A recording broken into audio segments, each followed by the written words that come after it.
Hello and thank you for clicking on this video.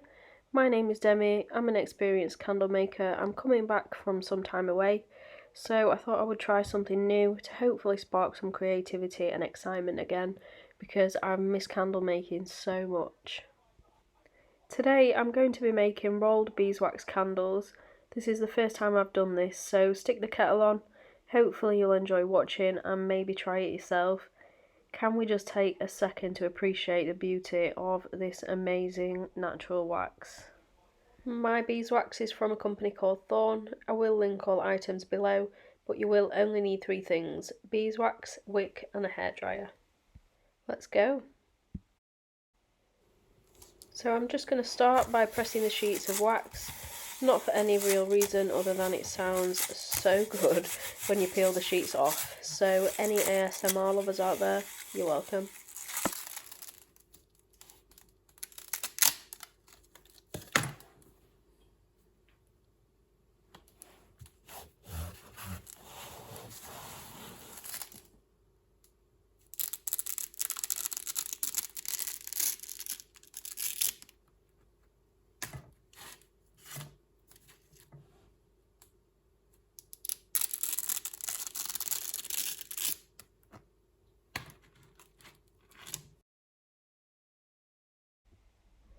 Here is the wick that I'm using today. It is wick number 1, again from Thorns.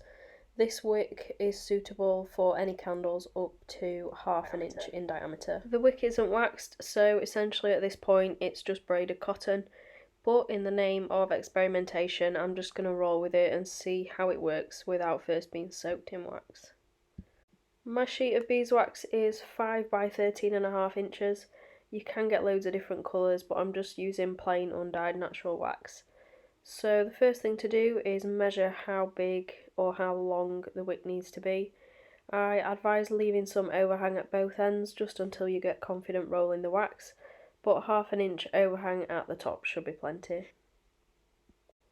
Now the wick is trimmed to the perfect size, we gently warm the sheet with a hairdryer so we can press the wick into the wax and also to make it more pliable to roll.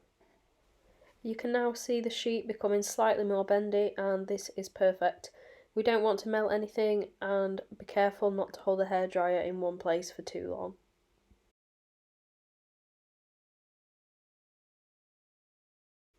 And now the wax is nice and soft, we can just press our wick into the end.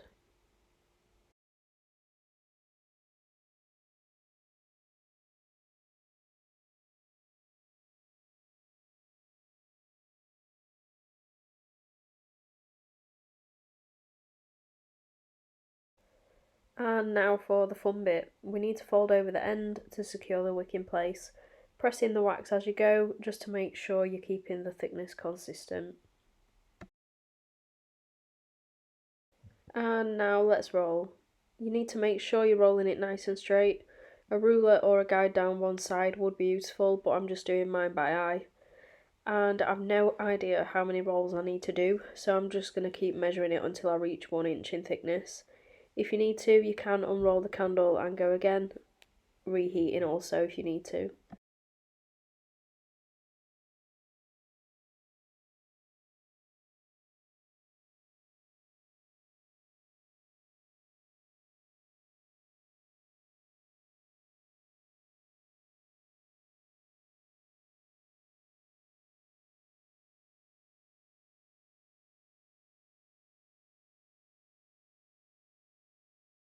Okay, this is kind of starting to resemble a candle, so let's measure it and see where we're at.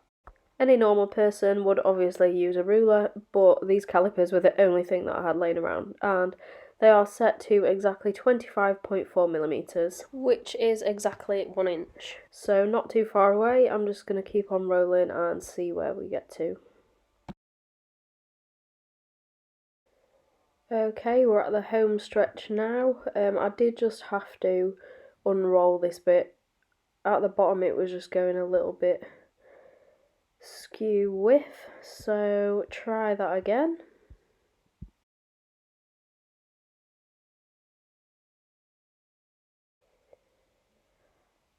And I think that looks pretty good.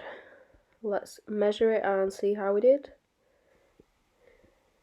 I can't quite believe that. That's pretty much exactly the correct measurement that I needed.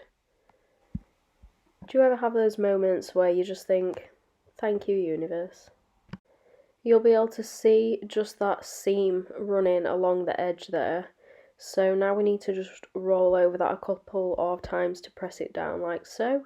And that should then lay nice and flat against the candle. I've also got a little bit overhanging at the top there, so I'm just going to press that in. And I am pretty happy with this result. So here are some more shots of the candle, just so you can get a closer look and also see it in a different lighting. You're in my way.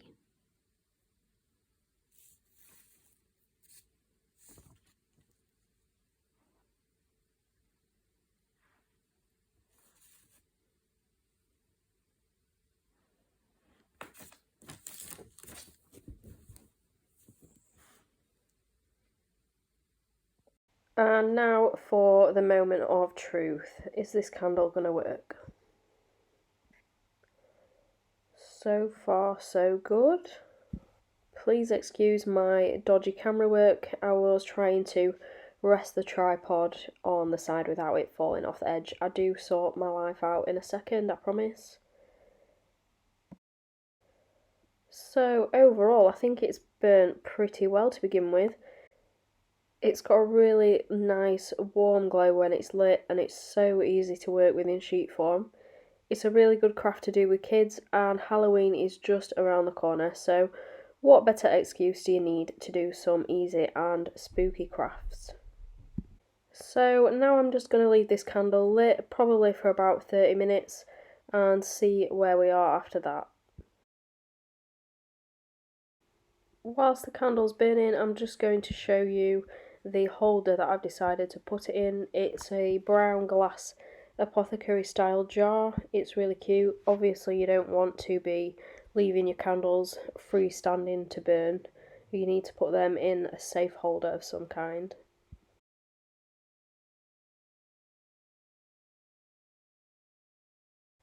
Pressing the sides in just like this helps to keep the candle burning nice and evenly and keeps the candle straight. Here is the candle after 30 minutes of burning. This size candle should burn for around 6 hours. Thank you so much for watching and happy candle making.